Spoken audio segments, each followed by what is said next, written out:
Hello बच्चों, स्वागत है आपका फिर से एक बार हमारे साथ जुड़ने के लिए। तो देखिए, आज हम डिटेल में बात करेंगे। अभी जो आपका cap round stray vacancy round 1 था 2023-24 का MBBS BDS कोर का, तो उसका सिलेक्शन लिस्ट रिलीज हो चुका है।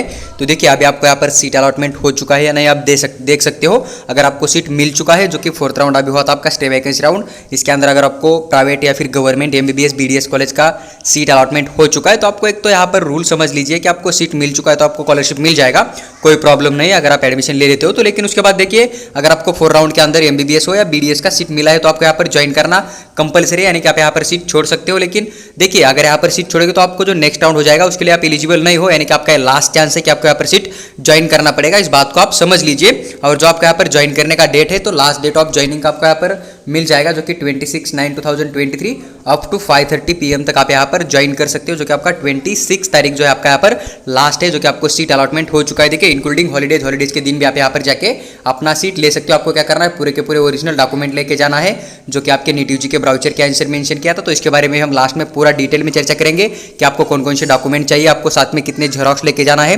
तो आप पूरा वीडियो देखिए, आपका हर एक डाउट यहाँ पर क्लियर हो जाएगा। उसके बाद देखिए, ओरिजिनल डॉक्यूमेंट के साथ साथ भी आपको जितना भी फीस है गवर्नमेंट कॉलेज का कैटेगरी वाइज या फिर जो प्राइवेट कॉलेज अलॉट हो चुका है, तो उनका जो फीस है अपने कैटेगरी के हिसाब से आपको जितना भी पे करना होता है, तो पूरा का पूरा फीस आपको डीडी के फॉर्म में देना पड़ेगा, डिमांड ड्राफ्ट के फॉर्म में। तो डीडी क्या होता है, डिमांड ड्राफ्ट किस तरह से बनाना है, तो उसके बारे में हम पूरा चर्चा पहले भी कर चुके हैं और इस वीडियो के अंदर भी हम वहाँ पर पूरा डिटेल में चर्चा करेंगे। आप पूरा वीडियो देखिए। देखिए, अभी सिलेक्शन लिस्ट के अंदर आप थोड़ा बहुत समझ लीजिए। देखिए, जो आपको फर्स्ट नंबर वाला स्टूडेंट दिखाई देगा ना, तो इसको GSMC मुंबई मिला है एटो रिटेंशन, यानी कि इसका रिटेंशन यहाँ पर हो चुका है, जो कि इस बच्चे का बेटरमेंट नहीं होता, इसलिए इसका एटो रिटेंशन हो चुका है यहाँ पर। उसके बाद देखिए, एक BJMC पुणे दिखाई देगा, तो RET मेंशन है, तो इसने भी यहाँ पर रिटेंशन फॉर्म दे दिया, यानी कि इसका भी एडमिशन यहाँ पर कंप्लीट हो चुका है।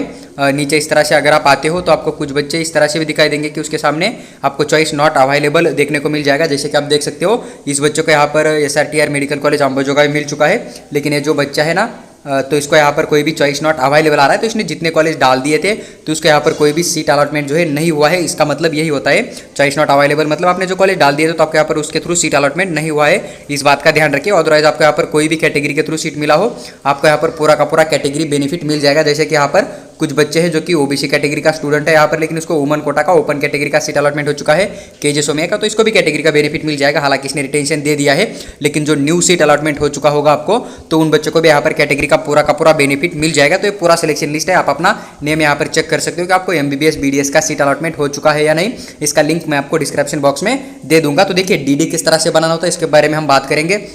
देखिए, कोई भी एक कॉलेज होता है, मान लीजिए कोई X नाम का कॉलेज आपको मिल जाता है, तो उसके ऑफिशियल वेबसाइट के ऊपर जाइए, वहाँ पर आपको एक फीस स्ट्रक्चर देखने को मिल जाएगा 2023-24 का। तो वहाँ पर आपको पूरा का पूरा कैटेगरी वाइज फीस जो है मेंशन किया हुआ होगा, और वहाँ पर नीचे जो है उन्होंने मेंशन किया होगा कि आपको जो DD होता है वो किस नाम से बनाना है। तो जो उन्होंने फीस स्ट्रक्चर के अंदर मेंशन किया है ना, वही डिमांड ड्राफ्ट आपको बनाना पड़ेगा, उसी नाम से आपको बनाना पड़ेगा। नाम गलत डालोगे तो आपको फिर से डिमांड ड्राफ्ट बनाने के लिए कॉलेज बोल सकता है। ये पहली बात आप ध्यान रखिए। उसके बाद सेकंड पॉइंट आपका क्या होगा कि DD क्या होता है, तो DD ये चीज़ होती है कि आपको अपने अकाउंट नंबर पे पैसा रखना पड़ता है, चेक वहाँ पर आप सबमिट करोगे, जो भी आपका बैंक होगा, बैंक नेशनल बैंक होना चाहिए, इस बात का ध्यान रखिए।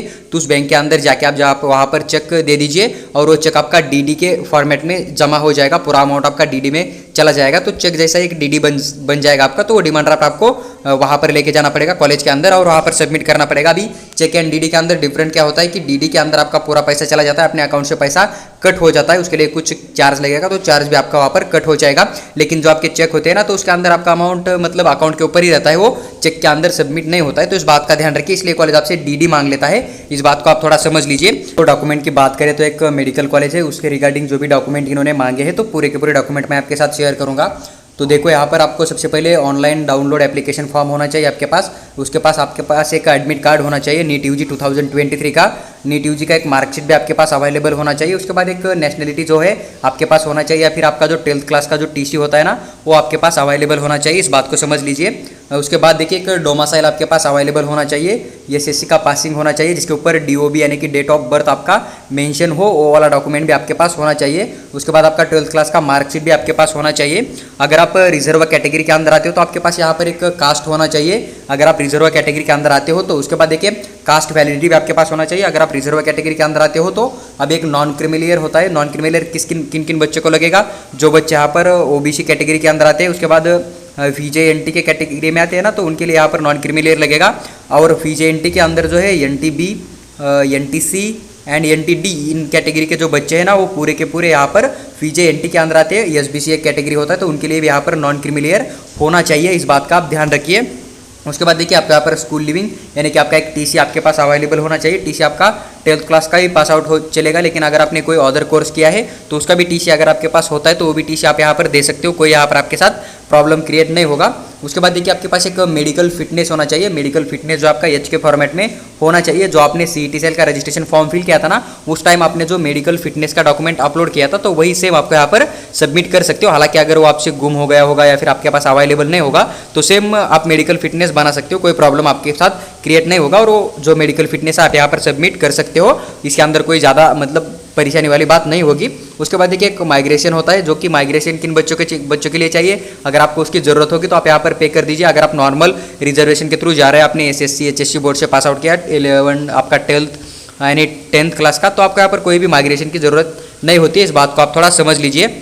उसके बाद एक गैप एफिडेविट होता है। गैप एफिडेविट अभी किसको चाहिए, अगर आपने इसी साल जो है 12th क्लास पास आउट किया तो आपको कोई भी गैप नहीं चाहिए, इस बात का ध्यान रखिए। या फिर आपने 12th क्लास जो है लास्ट ईयर या उससे पहले या 2 साल पहले पास आउट किया था, लेकिन आपने किसी कोर्स के लिए एडमिशन डाल दिया था और अभी आप इसी साल वहाँ से चालू जो कोर्स था उससे चालू एडमिशन निकाल कर एडमिशन कर रहे हो तो आपको कोई भी गैप की ज़रूरत नहीं लगेगी। लेकिन मान लीजिए कि आपने 3 ईयर एगो जो है 12th क्लास पास आउट किया था, लेकिन अभी तक आपने कहीं पर एडमिशन ही नहीं डाला था, आपने सिर्फ TC कॉलेज के अंदर ही रखा था 12th क्लास के अंदर ही, या फिर वहाँ से आपने रिम्यू करके अपने घर के अंदर लाकर रखा था, तो आपको यहाँ पर जो क्या करना पड़ेगा, एक गैप बनाना पड़ेगा। गैप जो होता है आपका एक एफिडेविट होता है, प्रतिज्ञा पत्र, तो एक जो एडवोकेट होते हैं ना तो उनके साथ जाके आपको एक स्टैम्प वगैरह लेना होता है, तो वही एक गैप आपको यहाँ पर सबमिट करना पड़ेगा।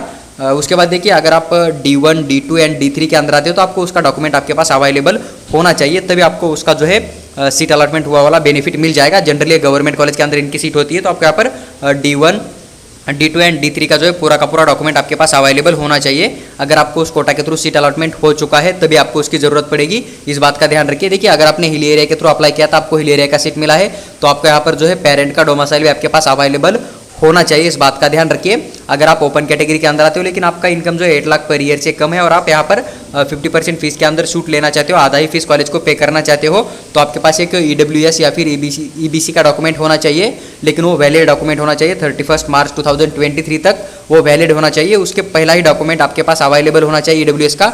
तो आपको यहाँ पर ओपन कैटेगरी वाले बच्चे जो कि इनकम 8 लाख पर ईयर से कम है तो उनका कैटेगरी का पूरा बेनिफिट मिल जाएगा, और यहाँ पर आपको सिर्फ कॉलेज के अंदर हाफ ही फीस पे करने के लिए चांस दिया जाएगा, लेकिन आपका EWS EBC जो है वैलिड होना चाहिए 31 मार्च 2023 तक, इस बात का ध्यान रखिए। उसके बाद देखिए आपको यहाँ पर एक पेरेंट का इनकम देना पड़ेगा। भाई पेरेंट का इनकम जो होता है ना वो किनको देना पड़ेगा, जो EWS कैटेगरी के बच्चे थे ना, जो EWS कोटा के थ्रू अप्लाई करेंगे ना, उनको ही पेरेंट का इनकम देना है। अदर बच्चे जो है उनको कोई भी पेरेंट का इनकम इन्होंने यहाँ पर मेंशन नहीं किया है, इस बात को आप थोड़ा समझ लीजिए। उसके बाद देखिए आधार कार्ड होना चाहिए, तो आधार कार्ड आपको ओरिजिनल कॉलेज के अंदर सबमिट नहीं करना होता है, इसका एक झेरॉक्स जो है आप अपने पास रखिए। तो झेरॉक्स आपके पास होगा तो आप यहाँ पर झेरॉक्स सबमिट कर सकते हो, जो कि आधार कार्ड का होता है, इस बात का ध्यान रखिए। उसके बाद देखिए वोटर ID कार्ड होता है, अगर आपके पास है तो आप यहाँ पर सबमिट कीजिए। अगर आपका वोटर ID कार्ड नहीं बना हुआ है तो आपको यहाँ पर कोई भी वोटर ID कार्ड देने की ज़रूरत नहीं है। मैं इतना डिटेल में आपके साथ क्यों शेयर कर रहा हूँ, क्योंकि बहुत सारे बच्चे मुझे जनरली कॉल करके यही पूछते हैं कि सर वोटर ID कार्ड नहीं है तो क्या एडमिशन नहीं होगा। तो देखिए ये बोल रहा हूँ कि यहाँ पर इन्होंने इफ़ एप्लीकेबल बोल दिया है, अगर आपके पास होगा, आपको ज़रूरत होगी तो आप अप्लाई कर दीजिए, नहीं तो आपको यहाँ पर कोई भी डॉक्यूमेंट सबमिट करने की ज़रूरत नहीं होती है। उसके बाद देखिए MBBS सीट अलॉटमेंट का लेटर यानी कि आपको जो अभी 4th राउंड हो चुका है ना, इसके अंदर से आपको एक सिलेक्शन लेटर डाउनलोड करना पड़ेगा, जो कि अलॉटमेंट लेटर है। CET सेल का जो ऑफिशियल वेबसाइट है वहाँ से आप इसको डाउनलोड कर सकते हैं, और वो अलॉटमेंट लेटर आपको यहाँ पर कंपलसरी लगेगा ही लगेगा। अगर वो नहीं होगा तो आपको सीट नहीं दिया जाएगा, इस बात का ध्यान रखिए। क्योंकि जो अलॉटमेंट लेटर होता है ना, इसके बेसिस पे तो पता चलता है कि आपको सीट मिल चुका है, MBBS या फिर BDS कोर्स का कोई भी हो। यहाँ पर MBBS का कॉलेज है इसलिए उन्होंने MBBS मेंशन किया है। अगर आपको BDS का सीट मिला है तो आपको यहाँ पर BDS का अलॉटमेंट लेटर आपके पास होना चाहिए, इस बात का ध्यान रखिए। इन्होंने एक नोट दिया है कि scan document in pen drive, एक पेन ड्राइव ले लीजिए, उसके अंदर पूरे के पूरे डॉक्यूमेंट स्कैन कीजिए, PDF के फॉर्मेट में वहाँ पर सबमिट कर दीजिए, ताकि जब वो मांगेंगे तो आपको वहाँ पर ओरिजिनल देना पड़ेगा, साथ ही साथ वो स्कैन करके अपलोड ना करेंगे। आपको पेन ड्राइव मांगेंगे तो आप पेन ड्राइव उनके पास दे दीजिए, तो वो कॉपी करके वहाँ पर अपलोड कर देंगे। हालांकि आपको कुछ ही देर बाद वो पेन ड्राइव आपका रिटर्न कर देंगे, इसमें आपको कोई कठिन परिस्थिति मतलब कोई डाउट नहीं होना चाहिए। उसके बाद देखिए ऑल ओरिजिनल डॉक्यूमेंट होने चाहिए आपके पास, क्लियर एंड कलर स्कैन होना चाहिए, जो कि आपका JPG के फॉर्मेट में होने चाहिए, और उसके साथ आपको एक पेन ड्राइव के अंदर उनका पूरा का पूरा PDF वहाँ पर स्कैन करके रखना होगा। देखिए उसके बाद keep all this document ready for smooth admission process, avoid inconsistence, मतलब आपको पूरे के पूरे डॉक्यूमेंट आपके पास होना चाहिए ताकि आपको एडमिशन लेते टाइम कोई भी कठिन परिस्थिति वहाँ पर क्रिएट ना हो जाए। उसके बाद देखिए आपको क्या करना है यहाँ पर 1 सेट ऑफ ओरिजिनल डॉक्यूमेंट, एक तो आपके पास ओरिजिनल डॉक्यूमेंट होना ही होना चाहिए। उसके बाद 3 सेट ऑफ फोटोकॉपी, यानी कि देखिए एक ओरिजिनल डॉक्यूमेंट होना चाहिए, उसके बाद 3 जेरॉक्स आपके पास अवेलेबल होना चाहिए, यानी कि कॉलेज के अंदर आपको एक ओरिजिनल डॉक्यूमेंट भी देना पड़ेगा और उसके साथ 3 जो है जेरॉक्स आपको उसी सेम डॉक्यूमेंट के आपको कॉलेज के अंदर जो है सबमिट करना पड़ेगा। इस बात का आप थोड़ा ध्यान रखिए। उसके बाद देखिए यहाँ पर student should keep an additional complete set with them, इन्होंने यही मेंशन किया है कि एक सेट अपने पास भी रख लीजिए। मान लीजिए कि आपने एक ओरिजिनल दे दिया, उसके बाद आप यहाँ पर सिर्फ 3 जेरॉक्स निकालकर कॉलेज के अंदर सबमिट करोगे तो आपके पास कुछ बचेगा नहीं। तो इन्होंने यहाँ पर ये नोट क्यों दिया है, क्योंकि बहुत सारे बच्चे ऐसे होते हैं कि क्या करेंगे, ओरिजिनल तो एक डॉक्यूमेंट उनके पास सबमिट कर लेंगे, वो 3 मांग रहे हैं ना तो 3 लेके जाएंगे, ज़्यादा पैसा भी वेस्ट नहीं करेंगे और वो सबमिट कर देंगे और बाद में जब कॉलेज स्टार्ट हो जाएगा तब 1 मंथ 2 मंथ बाद बोलेंगे कि सर हमें एक जेरॉक्स चाहिए, हमारे पास PDF नहीं है या फिर हमारे पास जो है उसका फोटो नहीं है या फिर हमारे पास जेरॉक्स नहीं है, तो हमें जो ओरिजिनल डॉक्यूमेंट है वो दे दीजिए, तो या फिर उसका फोटो कॉपीज दे दीजिए, उनका PDF दे दीजिए, हमें जेरॉक्स चाहिए, हमें उस काम के लिए लग रहा है, वो काम हमें करना है, अदर काम। तो उस प्रॉब्लम से बचने के लिए बोल रहे हैं कि एक जेरॉक्स जो है अपने पास भी आप रख लीजिए, इस बात का ध्यान रखिए। तो टोटल 5 जेरॉक्स आप निकाल लीजिए, 3 कॉलेज के अंदर सबमिट कर लीजिए हर एक डॉक्यूमेंट का और 2 जेरॉक्स अपने पास रख लीजिए। देखिए जो भी एक पूरा डिटेल में वीडियो था कि सीट अलॉटमेंट होने के बाद आपको क्या प्रोसेस करना होगा, तो उसके बारे में हमने पूरा डिटेल में चर्चा किया है। अगर आपको वीडियो अच्छी लगी है तो लाइक कीजिए और चैनल को सब्सक्राइब करके हमारे साथ बने रहिए ताकि आने वाला फ्यूचर का कोई भी अपडेट हो जैसे आपको मिल जाता है तो हम आपके साथ शेयर करेंगे। साथ ही साथ देखिए अगर आपको पेड काउंसलिंग करना है तो पूरा का पूरा पेड काउंसलिंग चार्ज हमारा 2000 रुपीज़ है। तो हम आपका इसके अंदर पूरा प्रोसेस करते हैं, रजिस्ट्रेशन फॉर्म फिल करने से लेके आपको सीट अलॉटमेंट होने तक, आपका जो नीट एग्जाम अभी होने वाला है ना मई के अंदर, वहाँ पर रजिस्ट्रेशन फॉर्म फिल करने से लेकर आपको सीट अलॉटमेंट होने तक पूरा का पूरा आपका रजिस्ट्रेशन प्रोसेस पूरा का पूरा हम खुद कर लेंगे। अगर आपको सिर्फ इन्फॉर्मेशन चाहिए, कॉल के ऊपर हमारे साथ बात करना चाहते हो, हर एक आपका डाउट सॉल्व करके लेना चाहते हो, पर्सनल PDF चाहिए आपको व्हाट्सअप के अंदर, तो हमारा एक 300 रुपीज़ चार्ज है। इसके अंदर हम आपको पूरा का पूरा कॉल के ऊपर गाइडेंस करेंगे, लेकिन हम आपका कोई भी प्रोफाइल लॉगिन नहीं करेंगे या फिर आपके हिसाब से कोई भी लिस्ट हम आपको शेयर नहीं करेंगे। इस बात का थोड़ा ध्यान रखिए।